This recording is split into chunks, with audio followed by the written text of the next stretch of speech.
But yes, I have to have those pieces of equipment in my vehicle to allow me to do it. Now, most storm chasers, trackers, meteorologists will not have that technology, and it's taken me a long time to build because the way everything is in my vehicle, I physically pay for all those things. So I own all of my own equipment.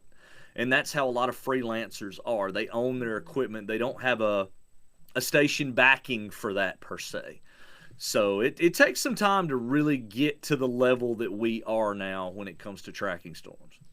You talk about knowing where to go, getting in the right position, but the end game here is that you are dealing with weather. You're also dealing with destructive storms, oftentimes very dangerous situations. Sometimes these storms happen in the middle of night. Those are sometimes the most risky. What's it Right. like for you rolling up on a storm where there's been some major damage, where transformers have blown, or maybe there's been an accident, or someone's home has been blown over? Tell me about the moments when you come into a tragic situation. You're really there for the weather. You're really there to get the images, but you've got to have some of this human interaction at the same time. What's that like? Well, you mentioned a great point. You started in writing in the journalism side, and then you transition to the meteorology side.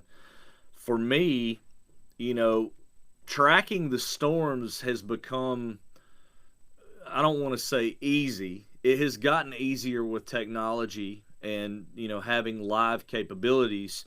The piece that I'm developing and will continue to develop is more of the journalistic side.